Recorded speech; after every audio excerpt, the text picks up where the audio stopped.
But Craig Mack, him and Puff didn't get along, man. Told Craig Mack, yo, if you don't get rid of your manager, you through. Craig and him not, like each other. But that was all because of Puff, because Puff wanted to push Big, because Big was doing, everybody think Big was doing what Puff was saying. He was doing what was saying. Puff told Craig Mack if he didn't change management, he wasn't f***ing with him no more. You understand? And they had a real big beef behind that. What Puff did, he wedged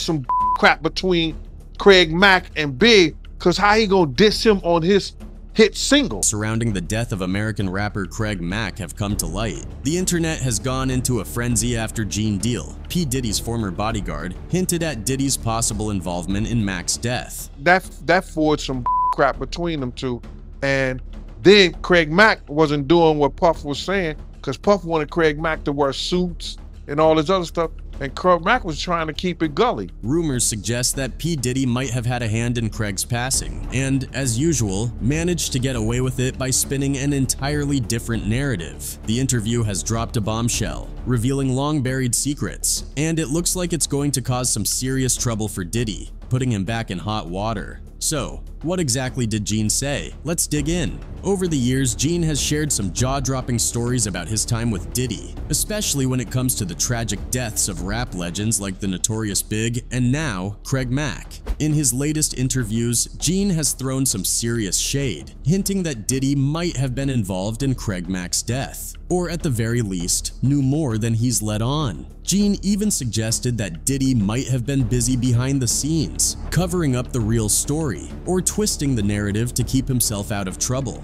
Not just this, but Rolling Stone magazine has really stirred the pot with its latest article about the late rapper Craig Mack, who passed away in 2018. Initially, Mack's family shared that he died from congestive heart failure, but Rolling Stone dropped a major bombshell, revealing that the actual cause of death was complications related to HIV/AIDS, a detail his loved ones had kept under wraps. This has sparked another controversy among fans, with some suggesting that someone might be blackmailing Craig's family to keep things hush-hush. But that's not all. According to the magazine, Mack's death certificate lists HIV/AIDS as the cause, and it was also reported that he had refused treatment. This revelation has sparked a big debate over whether it's right to share such personal information, especially when it clashes with what the family had previously said. Craig's younger brother Andrew Mack said, "I've truly honestly never seen a human being in that condition before. He was catatonic. I believe he was very much in denial, but that's him living his truth to the end. I know that sounds really crazy, but you have to know him to understand that. As much as that bothers me, I understand why he did what he did. He lived his truth." Craig's wife, Hill Johnson, and Andrew Mack believe that Mack might have known about his health issues before he left New York in 2007. With his 2 kids in tow, he headed to South Carolina and joined the Overcomer Ministry.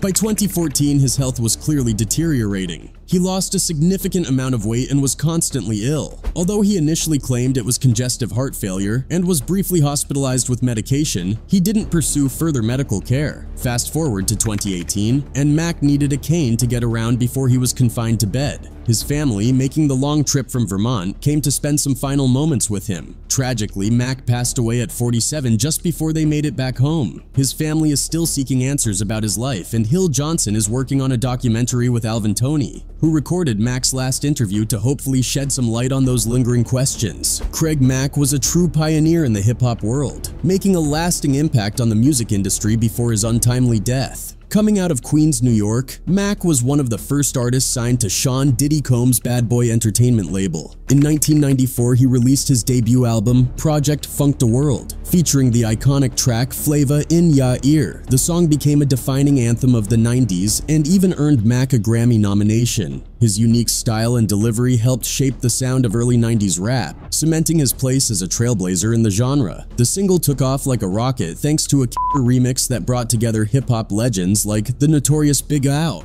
LL Cool J, Busta Rhymes, and Rampage. With his neatly cropped afro and that iconic "ha" ad-lib, Craig Mack was a standout in 1990s hip-hop. He played a huge role in putting Bad Boy Records and its founder, Sean "Diddy" Combs, on the map. Despite his early success, Craig Mack's career didn't have the longevity many expected. After his initial burst of fame, he struggled to replicate the success of his debut album and eventually stepped away from the spotlight. Even though Craig Mack was one of Bad Boy's first big stars, his contributions often get overshadowed by the massive success of Biggie Smalls. Mack was one of the first in a long line of artists who left Diddy's empire feeling defeated, broke, and betrayed. And this is where many fans feel like the trouble began to sweep in. Craig had a tough go with Diddy, who seemed to be on a mission to make his life difficult. Diddy didn't just stall Craig's rap career, he also swindled him out of money. At one point, Diddy brought Craig into the studio, promised him payment, but then tried to shortchange him, offering only a third of what he was owed. Craig wanted his money for his music. So Puff said, yo, I ain't that kid. Craig, being a nice guy and a bit too trusting, accepted it. But Diddy's reputation for being a cutthroat operator was spot on. Eventually, Craig caught on and decided he was done working for Diddy. But Diddy, ever the bully, wasn't ready to back off. With his obsession for the gangster lifestyle and mafia theatrics, he started pressuring Craig to work for free. This relentless harassment pushed Craig, usually a laid-back and peaceful guy, to his limits. The constant threats even drove him to consider drastic action. He thought about using his gun on Diddy, feeling it was a matter of survival. There are reported that one night Mack found himself alone in his car, gun in hand, desperately pleading with God. He later told a documentary team that he'd made a deal with a man who was now threatening his life because Mack owed him an album after the guy fronted the cash. I had a gun in my lap. And I'm sitting there and I'm talking to God, I'm like, Lord, I don't want to do this, Mack prayed. But if it comes to getting ugly where somebody is going to be trying to me, I'm going to have to do something first to prevent that from happening. This moment reveals just how terrified he was, living in constant fear that someone was out to get him. if it comes to getting ugly where somebody's gonna be trying to me, I'm gonna have to do something first or do something to prevent that from happening. Then, something incredible happened. At his lowest moment, Craig heard gospel music on the radio. It felt like a divine intervention that completely changed his mindset. In a flash, Craig realized that taking a life wasn't the answer. Overwhelmed with remorse, he broke down, repented, and felt guided to a new path. This profound experience led Craig to completely leave the Hollywood scene. He disappeared for 6 years, only to re-emerge as part of a religious community. That fateful night truly transformed him. Although Craig never returned to his music career, his impact remains. He played a crucial role in Diddy's rise with Bad Boy Records, and their rivalry became almost as iconic as their friendship. And Gene Deal has spilled all the beans on what was going on behind the scenes. According to Gene, back in the day, everyone knew Craig Mack was a major player at Bad Boy Records and a big reason behind Biggie's rise. Craig was actually getting more spotlight than Biggie at one point. Biggie was a fantastic rapper, but when his debut album Ready to Die first came out, it didn't make much of a splash. Meanwhile, Craig Mack's track Flava in Ya Ear was blowing up, which sparked some jealousy. Gene explained, Craig Mack and anybody who knew him at that time knew that he was the catalyst that made Bad Boy and Biggie what they are now. Biggie was a hell of a rapper, don't get me wrong. But if you look at the numbers, the Ready to Die album wasn't doing well in its first 6 months. Craig Mack's single blew up with Flava in Ya Ear, which made Biggie jealous. Craig Mack single had blew up, Flavor in Your Ear. You understand? Which made Big jealous of him. Things got really messy when Biggie dissed Craig Mack on a remix of Craig's own song. Normally when someone has a hit, they're the main focus. But Biggie went first and threw some shade at Craig, claiming he was getting more respect and attention. That didn't sit well with Craig, but that was just the tip of the iceberg. Gene revealed that the real reason behind all this drama was Puff. The whole situation was really driven by Puff Daddy. Puff wanted to push Biggie to the top, so Puff stirred up drama between Craig Mack and Biggie, and it worked out for Biggie. After the diss on Craig's track, Biggie's career took off. Puff kept the momentum going by remixing other tracks, and Biggie's star kept climbing. This was some serious industry politics, folks. Craig was sidelined and used for something he had achieved through his own creativity, and Puff took advantage of it. In an interview with The Art of Dialogue, Gene said, "This all happened because of Puff. Puff wanted to push Biggie, and everyone thought Biggie was doing what Puff was saying, but he was actually following what Puff was telling him to do." After facing this in Bad Boy Records, Craig decided to join Death Row Records. According to a new Rolling Stone report, the Bronx rapper was actually chatting with Suge Knight about joining Death Row Records, which really pissed off Diddy, while Mack was exploring new opportunities and started talking to Suge Knight about joining Death Row Records' East Coast division. He was flown out to LA, where he was offered a $200,000 advance and a $1.25 million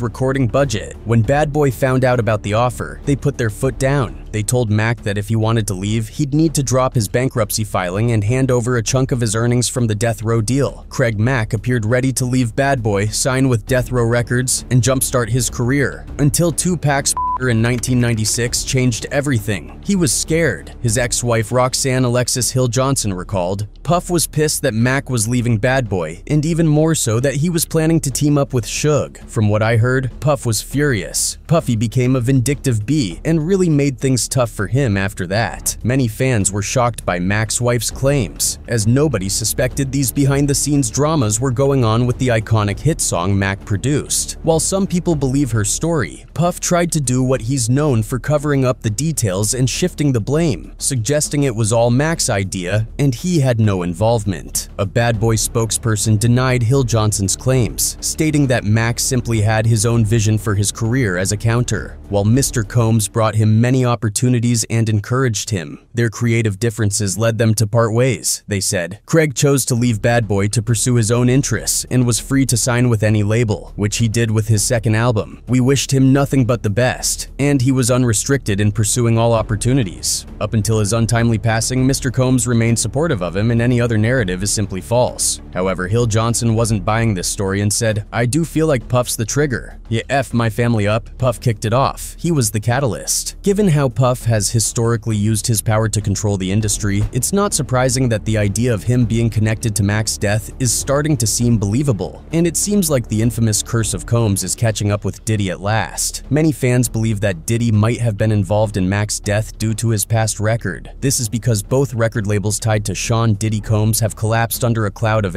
death and prison time. And now Diddy himself is in deep water, with federal agents raiding his homes in Los Angeles and Miami following some shocking misconduct lawsuits. For those of you who have been living under a rock, let me fill you in. Diddy's journey began back in 1990 when he was a 20-year-old intern at Uptown Records, working under CEO Andre Harrell. Harrell, who started Uptown and brought in Kim Porter to manage things, helped sign Heavy D, the label's first act. As rap began to rise, Uptown cranked out hits and seemed destined for greatness. Diddy played a huge role in launching the careers of stars like Mary J. Blige and Jodeci. But in 1993, Diddy split from Harrell over creative and business differences and started his own label, Bad Boy Records. Sadly, the key players from Uptown, Harrell, Porter, and Heavy D, all met untimely demises. Heavy D died at 44 in 2011 from a pulmonary embolism, Porter passed away at 47 in 2018 from pneumonia, and Harrell died of heart failure at 59 in 2020. Al B, sure, another important figure, had a close call in 2022 but recovered after a liver transplant. Bad Boy Records, which shot to fame with Notorious Big and Diddy's sharp management, also faced its share of tragedies and criminal investigations. Biggie, whose real name was Christopher Wallace, was gunned down in a 1997 drive-by shooting at just 24 amid a bitter East Coast-West Coast rap feud. Craig Mack, another early Bad Boy star, died at 47 in 2018 from heart failure, while Black Rob passed away at 52 in 2021 after struggling with homelessness and strokes. The label's roster wasn't immune to legal troubles either. Belize-born rapper Shine did 8 years in prison for a nightclub shooting involving Diddy and his then-girlfriend, Jennifer Lopez. Shine fired shots during the incident, leading to his conviction, although Diddy and his bodyguard were acquitted. Sadly, Jones was later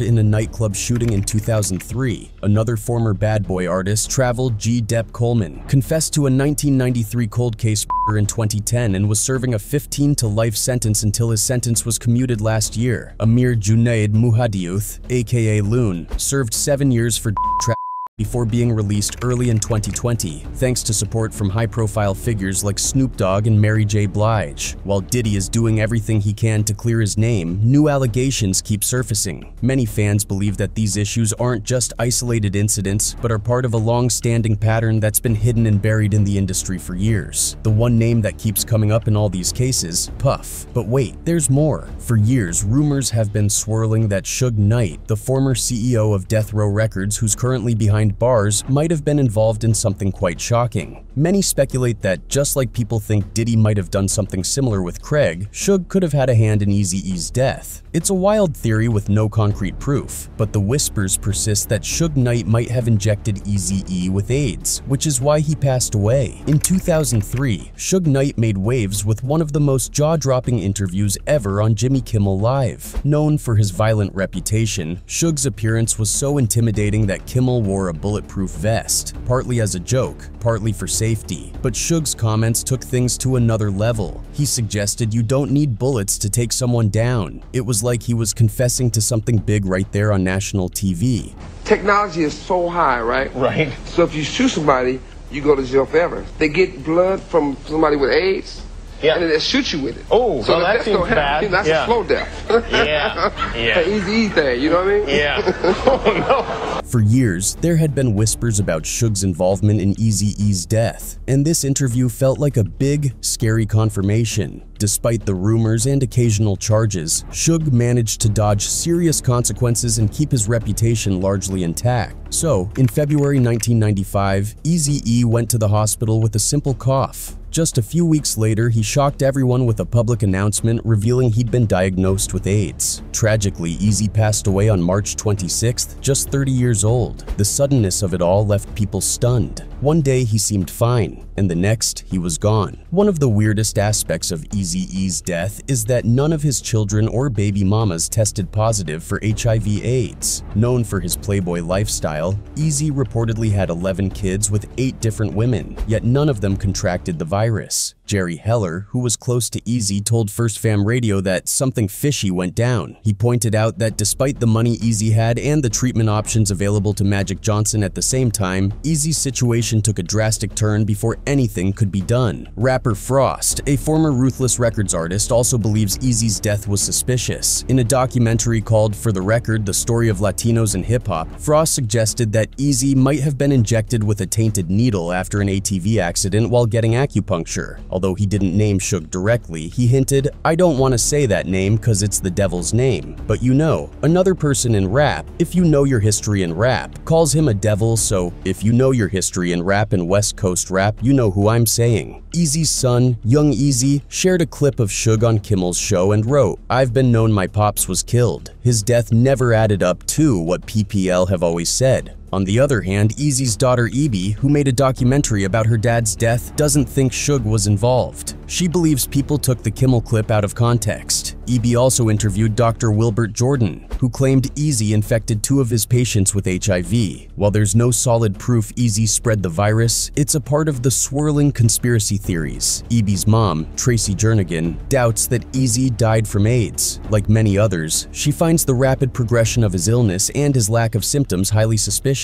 The suspicion around Suge Knight is no surprise given his notorious reputation. Suge was a big guy, having even played 2 NFL games for the LA Rams. Known for his violent behavior, Suge was always ready to use his size and intimidation to get what he wanted. In '87, he was charged with domestic violence for attacking his girlfriend and cutting off her ponytail with a knife in the street. He also faced attempted M charges for a carjacking incident where he shot at someone. Based on this, fans now believe that something similar might have happened to Craig as well. Instead of Suge, they speculate that Diddy could have been behind it, especially since he was known to be angry and upset with Craig. Additionally, there are hints from Diddy's wife that add fuel to these suspicions. The revelation of Craig's true cause of death has sent shockwaves worldwide, leaving fans convinced that Diddy might have played a role. However, only time will reveal what happens next. What are your thoughts on this? Share them in the comments below.